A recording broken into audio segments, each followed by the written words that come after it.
O mega projeto da biorefinaria de Charqueadas vai produzir milhões de litros de etanol por ano, além de hidrogênio verde, combustível sustentável. No programa de hoje você vai descobrir como essa tecnologia revolucionária vai trazer bilhões para a economia gaúcha e transformar o nosso agro em referência mundial de sustentabilidade. Assista agora A Força do Agro com Joyce Maffezoli. Flávia Tomita, diretora técnica do IRGA, Instituto Rio Grandense do Arroz. Seja muito bem-vinda, Flávia. Oi, Joyce, obrigada pelo convite.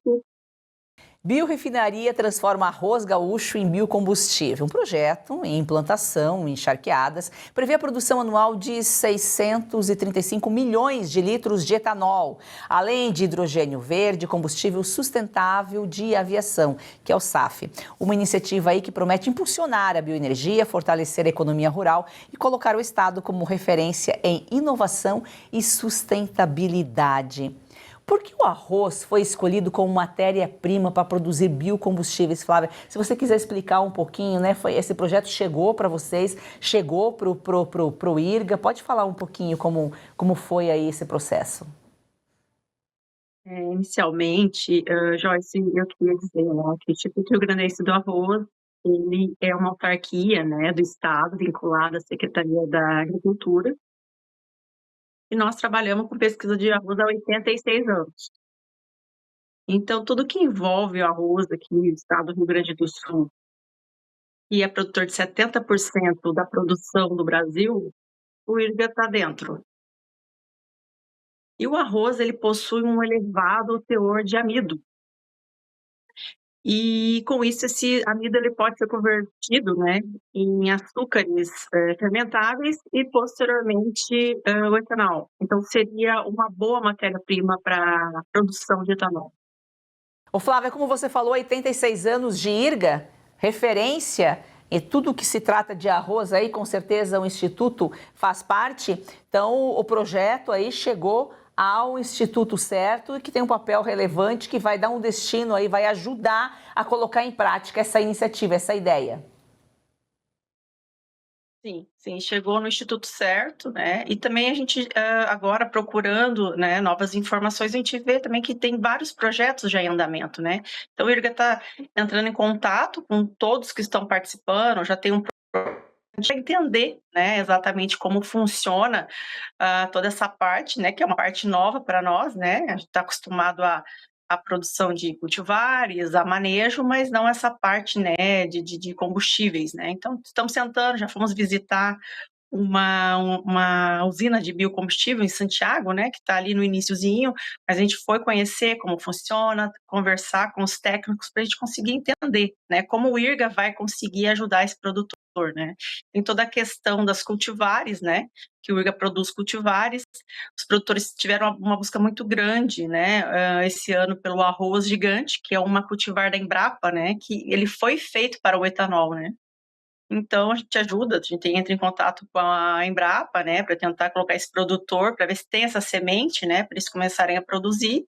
E também o IRGA colocou à disposição todas as suas cultivares e linhagens para fazer avaliações, para a gente saber se tem ali, já com uma cultivar pronta, uma que tenha mais amido, uma que tenha, que ajude melhor na produção, né, desenvolva melhor os açúcares para a produção do etanol. Então está bem no início esse processo aí de transformar o arroz em etanol, está nessas conversas ainda. Sim, as usinas que possuem, por exemplo, em Santiago, quando a gente foi visitar, não é só para o arroz, né, é para outros cereais também, trigo, e nós estamos tentando entrar e ver a viabilidade que seria importante, né. Claro que a gente pensa, né, o arroz sempre em primeiro lugar para a alimentação humana, mas a gente precisa também dar um apoio para o produtor com esse excedente, arroz fora do padrão, né? O subproduto das indústrias, né, também, de beneficiamento, pode ser usado para fazer o álcool, o etanol. Então, seria só mais uma oportunidade aí para a gente conseguir usar todo esse excedente de arroz e também ajudar os preços aí do arroz, que hoje, infelizmente, estão impraticáveis. Justamente isso que eu ia falar. É uma oportunidade para agregar valor, né? Porque o produtor, quando ele colhe muito, o preço cai. Quando ele colhe pouco, o preço cai. Para ele, sempre cai. Para o mercado, está sempre em alta. Porque quem ganha com o agro, o Brasil ganha muito com o agro, né? Mas são as trades, é o mercado, são os bancos. E o produtor é onde o que ele fica com as dívidas, né? Com os pagamentos aí, com as despesas e dívidas. E essas expectativas aí de produção, então, que eu citei no início, são realistas porque ele já tem um excedente, ele já produz um excedente, né?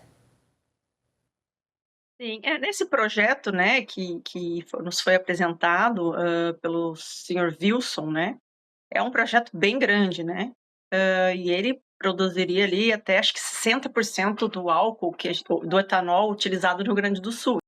Então, além disso, além do etanol, seria produzido também hidrogênio verde, o combustível sustentável de aviação, né, que é o SAF, e perspectivas de mercado. Eu fico imaginando aí quando a gente tiver toda essa produção, né, com etanol, tem outras culturas também sendo produzido, milho, soja. Para o consumidor, vai ser muito mais acessível, né? Quanto maior a produção, mais disponibilidade no mercado, um melhor preço também para o consumidor, né, Flávia? Ai, com certeza, se a gente vai ter ali, né, o produto, a demanda a gente vai ter e com certeza a gente consegue diminuir o valor, né. E também um benefício econômico aí para os produtores, né, que a gente já falou aqui, que eles têm um excedente, o principal aí é a alimentação humana, mas tem um excedente, tem aquele arroz lá de segunda, terceira qualidade, que não pode ser colocado no mercado para alimentação humana, você acaba dando um destino. E hoje, provavelmente, esse arroz, às vezes, até acaba se perdendo, é jogado fora, desperdiçado, e o produtor vai poder aumentar a renda, né? Vai poder ter um destino para tudo que ele produz. Sim, sim. E essas usinas também, né, ela mexe com a cadeia como um todo, né. Imagina uma usina desse tamanho, né, desse porte, o quanto ele não mexe, né, com a economia também ali, todo ao redor dela, e também dando uma ajuda ali a todos os produtores do estado, né, que produzimos muito e realmente temos que encontrar uma saída para esse excedente. Inclusive os benefícios ambientais, né? Que também são grandes, é uma produção sustentável. Sim, Joyce, porque aí nós estamos falando de um combustível, renovável, né, que seria uma alternativa aos combustíveis fósseis, né, que são muito mais poluentes. Todas as boas ideias precisam ser divulgadas, compartilhadas. Com certeza, quando chega um projeto desses, mesmo que ele esteja bem no início, a gente está vendo as perspectivas aí, o potencial, né, de ganho para todos com o desenvolvimento desse projeto e acaba estimulando, inclusive, novos investimentos para o agro gaúcho, né? Ah, sim, sempre estimula, né, que fica bem, ansioso com esses novos projetos, né, isso cria uma ansiedade muito grande no produtor, né, a gente tem uma busca, assim, sobre informações, né, do etanol de arroz o tempo todo, né.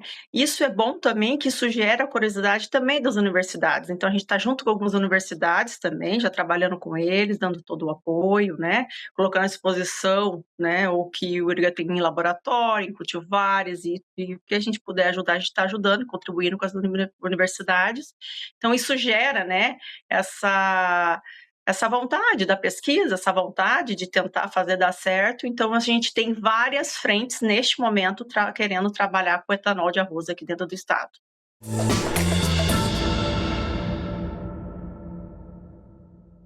Agora nós vamos falar de Red Silver, as panelas que não precisam de óleo e trazem a facilidade e saúde para sua casa. Eu não sei se você sabe, mas aquele pouquinho de óleo na comida, a longo prazo, pode provocar, sim, ganho de peso, pressão alta e até doenças do coração. Mas com Red Silver, você cozinha sem óleo e nada gruda. Preste atenção nessas imagens. As panelas Red Silver são a solução para o seu dia a dia, porque fazem todo tipo de comida de uma forma mais saudável e sem usar nenhum tipo de óleo. Revestida com material antiaderente, ultra resistente que não gruda, promove um deslizar dos alimentos e não solta resíduos. São sofisticadas, leves, fortes e possuem um design elegante.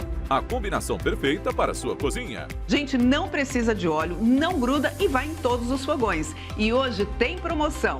Compre agora pelo QR Code com até 64% de desconto no kit padrão, com 4 panelas mais 4 tampas, igual a esse aqui, ó. Sai por 12 parcelas de R$ 62,25 com frete grátis. E com apenas R$ 10 a mais na parcela, ou seja, 12 de R$ 72,25, você leva o kit família, que conta com assadeira e com panelão de 28 centímetros com tampa. E ganhe de presente este kit com 4 utensílios de silicone para deixar a sua cozinha mais completa. É uma oportunidade única. E detalhe, usou 30 dias, não gostou? Receba todo o seu dinheiro de volta. É satisfação garantida. Compre agora pelo QR Code ou acesse redsilver.com.br/oeste. Ou, se preferir, mande mensagem no WhatsApp 11 97661 8704. Eu vou repetir, 11 97661 8704. Compre agora e leve saúde, facilidade e praticidade para sua casa.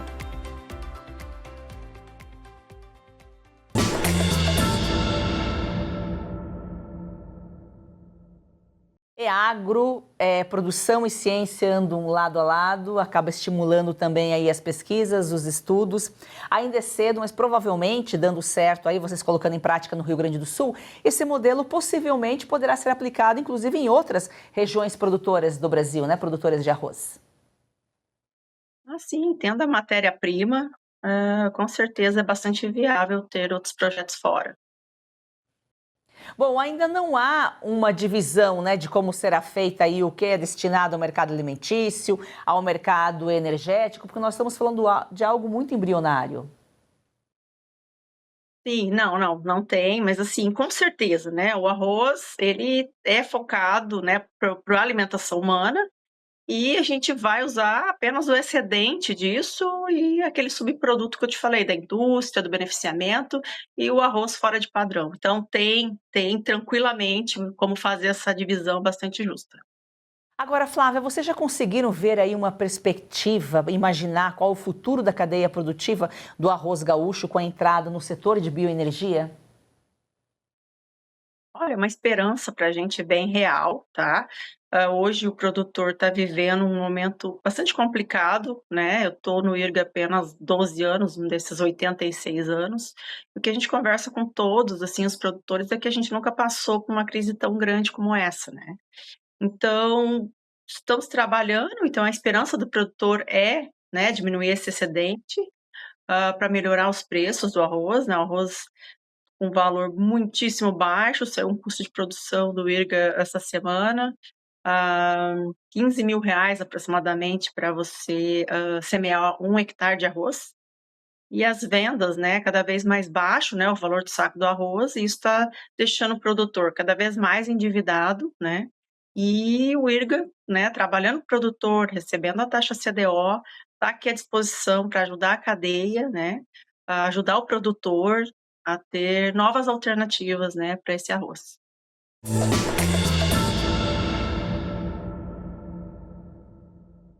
Para você que quer valorizar o seu capital, somos o Gen Capital da empresa Gemas Brilhantes e atuamos com ativos físicos.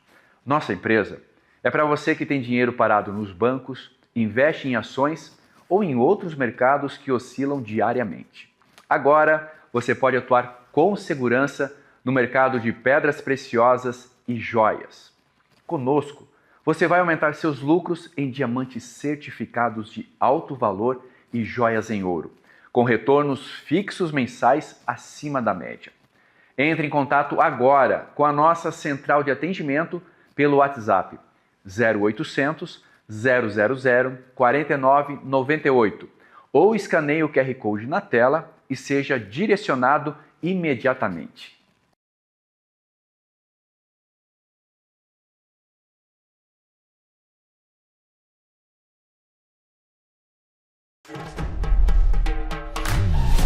Você que acompanha a Revista Oeste sabe que aqui a gente não recua. Diz o que precisa ser dito. Para isso, é preciso ser livre. A liberdade não é concedida por governos nem autorizada por anunciantes. é garantida por lei, mas só a vigilância do povo garante que leis sejam cumpridas. E o povo, no caso da Oeste, é a multidão de assinantes. A revista Oeste existe porque milhares de homens e mulheres fizeram essa escolha. É esse apoio direto que mantém a nossa independência. Se você acredita na importância do jornalismo independente, venha fazer parte dessa história.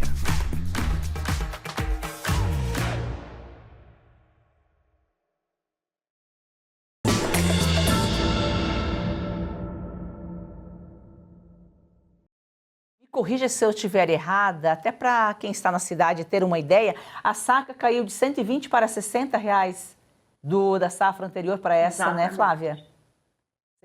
Exatamente. Então, assim, muito difícil para o produtor, tá? A saca de 120 foi mais ou menos naquela época da pandemia, né? A gente teve um aumento muito grande, a gente também é uma conjuntura muito grande para formar o preço do arroz, né? Tem toda a parte internacional, teve o período que a Índia também, né, segurou 50%, né, para dentro dos seus mercados internos, né? Então não exportou, e a Índia é um dos maiores produtores, então a conjuntura é muito grande, né, para a formação de preço. E assim, olhando aí para o futuro, a gente não tem assim a curto prazo uma perspectiva de aumento, né, desse valor. Na verdade, assim, ele vem caindo e nos deixando cada vez mais preocupados. Sem falar que os gaúchos ainda estão tentando se recuperar dos abalos da tragédia de 2024, né, das chuvas e tudo o que aconteceu no estado, né, mortes, pessoas que morreram, animais perdidos, safras perdidas. Parece que quando tenta ter um fôlego, vem algo e vai tudo por água abaixo, né, Flávia? Infelizmente, Joyce. E antes da enchente, a gente passou por 3 ou 4 safras seguidas de uma seca muito extrema, né? Então, o estado vem sofrendo com esses extremos climáticos, né? Várias safras. Então, o produtor já vem endividado, né? Então, o pessoal fala, mas o arroz estava 120, mas ainda assim o produtor já vinha de muitos problemas, né? Muita seca, e depois veio a enchente, que, pelo menos na região central, que é uma região de pequenos produtores aqui no Rio Grande do Sul, que é uma região orizícola aqui do estado, foi um desastre, né? Devastou com toda aquela região de pequenos produtores. Então, até agora, tentando se recuperar, o produtor bastante valente aqui do Rio Grande do Sul, tentando, após a enchente, ele estava ali, demorou para colocar todo o arroz em campo, a semeadura, mas foi até janeiro semeando, fora da época recomendada, mas ainda assim não desistiram, né? Então, são bastante resilientes, né, os produtores. Mas, né, essa resiliência também tem um limite, né? E a gente está chegando nesse limite. Isso que eu ia falar, né? Resiliente, e nós contamos com essa resiliência, porque sem essa insistência do produtor para se manter no campo, a comida não chega à cidade. E os produtores estão se reinventando cada vez mais. Recentemente nós até trouxemos aqui o exemplo de uma produtora do Rio Grande do Sul que produz arroz e ela está criando cosméticos, uma manteiga corporal hidratante, justamente para dar um destino para o arroz, para agregar valor ao produto. Ser produtor rural, a gente sempre fala aqui, frisa, é uma profissão de risco.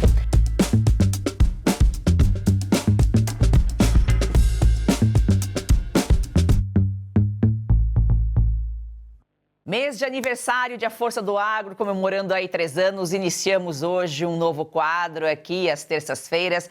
Quem está lucrando com o agro? Quem vai responder para nós é Celso Ricardo. Seja muito bem-vindo. Obrigado, Joyce, pela oportunidade. Pois é um tema importante que muitas pessoas confundem, né, muitas das vezes, achando que quando nós falamos em agro, a figura do produtor rural é a mais beneficiada. E a questão não é bem assim. Hoje, se nós formos nos pautar pelo resultado do campo, Joyce, nós temos a eficiência produtiva como base, né? O Brasil querendo ser o maior produtor em tudo, mas a eficiência financeira mostra que o produtor rural vem amargando resultados muito ruins por hectares produzidos. E a tua pergunta, eu te respondo assim, quem está lucrando com agro, nós podemos pegar a indústria, nós podemos pegar as tradings, nós podemos pegar as próprias instituições financeiras, os políticos até, e por último, né, pegando essa base de exportação das nossas commodities, nós não podemos deixar passar a China como a grande beneficiada com o agro brasileiro. Como você pode ver, tem muita gente lucrando com o agro, menos o produtor. Dívidas, juros altos e falta de proposta do governo acende um alerta para o futuro do agro.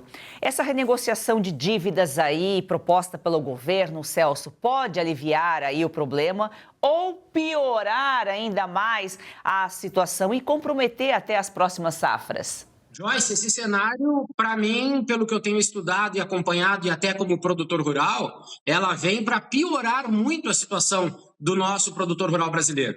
A linha, Joyce, está cada vez mais estreita entre o abismo, né, e as glórias. Por que eu digo isso? Essa MP da renegociação das dívidas, assim como o PL 5122, que foi apresentado como uma grande salvação da lavoura, vamos dizer assim, o tal do fôlego financeiro, e quando a gente vai para a economia, né, pautado nos estudos econômicos, fôlego financeiro tem um outro significado. Essa medida das renegociações até foi apresentado pela própria Tereza Cristina, que no seu pronunciamento ela não acreditou muito no que estava falando, e o próprio ministro, né, da Fazenda, eles prometeram imediatamente naquela data, a partir do anúncio da MP, no dia seguinte, os produtores rurais já teriam acesso aos meios de resolver o problema. Mas quando nós chegamos do campo, da porteira para dentro, que nós não temos eficiência financeira por hectare produzido, ou seja, o produtor rural que entrar hoje numa renegociação de dívidas vai fazer com que essa bola de neve aumente, porque não está sobrando renda no bolso desse produtor. Como que ele vai assumir um compromisso de renegociar dívidas? E até mesmo, Joyce, se nós analisarmos a carência e prazo, a carência somente vai criar uma dívida nova que vai logo, em 2 anos, se juntar com a dívida antiga, e aquilo que já não era possível de ser pago só vai aumentar o problema para esse produtor, Joyce.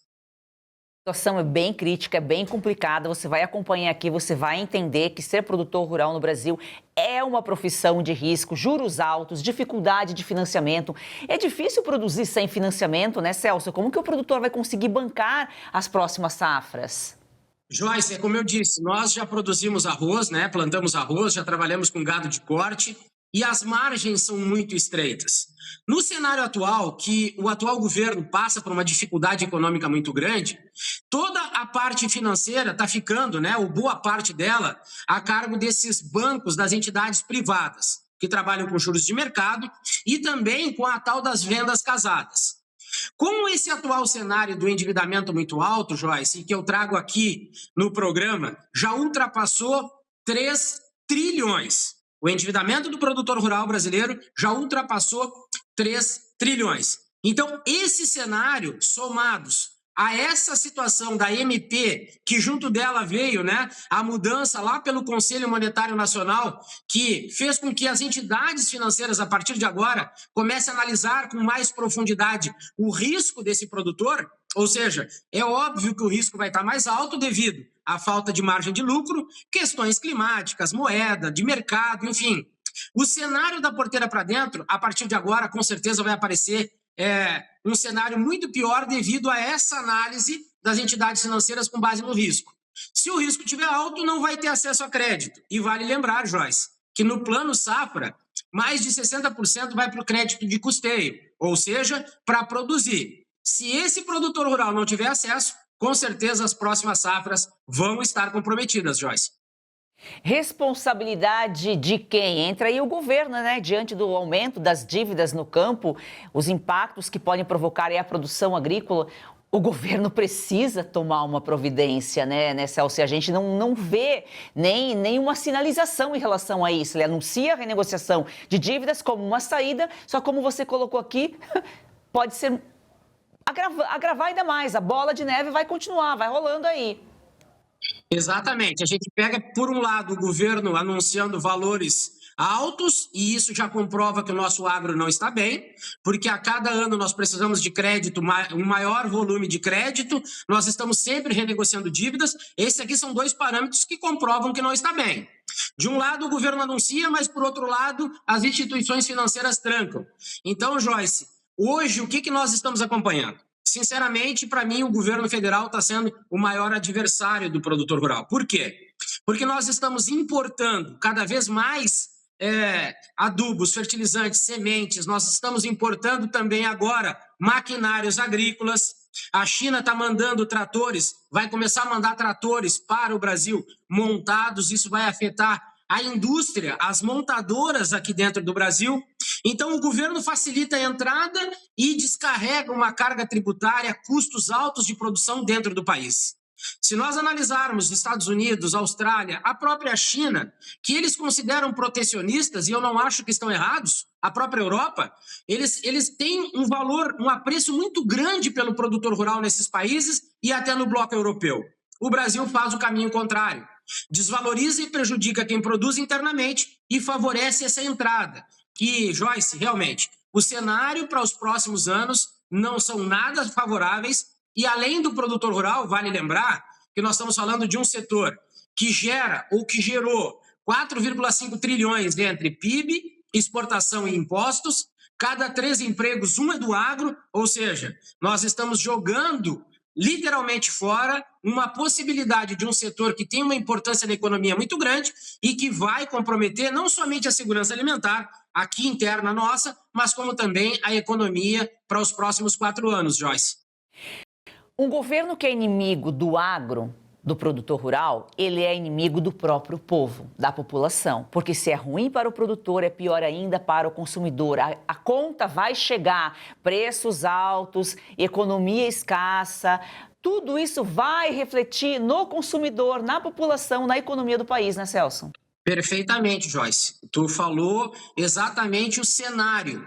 Porque o que eu vejo? Com a possibilidade que o Brasil tem, com as riquezas que nós temos, vamos considerar solo, água, o clima ainda, né, mesmo com as adversidades, nós temos um clima favorável. E se nós estendermos um pouquinho, né, para a parte de minérios, só essas questões já poderiam elevar o Brasil para um país de primeiro mundo, Joyce, eu não tenho dúvida.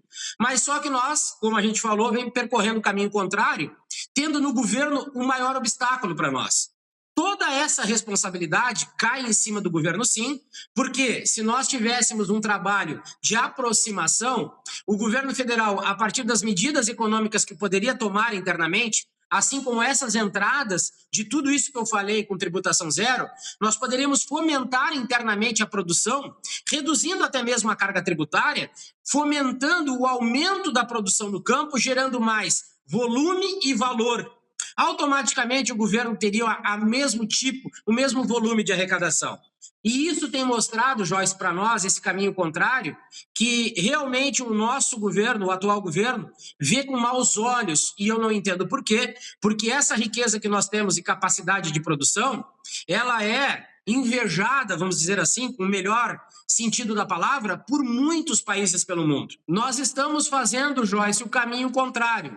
Nós temos uma capacidade muito grande de produção e se nós considerássemos, por exemplo, uma redução na carga tributária, fomentando a produção interna, automaticamente, em termos de arrecadação, o governo federal iria manter o patamar que ele necessita. Mas, com essas tomadas de decisões em cima de um país com tanto potencial, nós podemos analisar os nossos concorrentes externos que existe uma inveja sobre a nossa capacidade produtiva.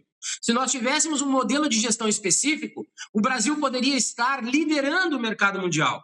Mas fica claro para nós que essas medidas internas mostram que o governo federal realmente não simpatiza com o agro. E eu te pergunto, Joyce, o motivo é difícil de entender.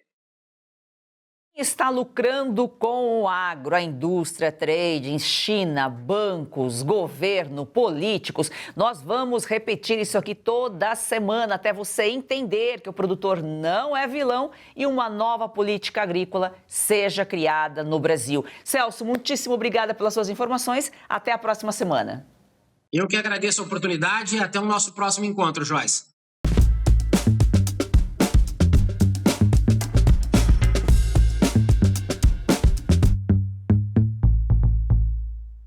Flávia, muito obrigada aqui pela sua participação, pelas suas informações. Obrigada, Joyce. Abraço. Gratidão a você que nos acompanha. A força do agro ainda é o Brasil que dá certo.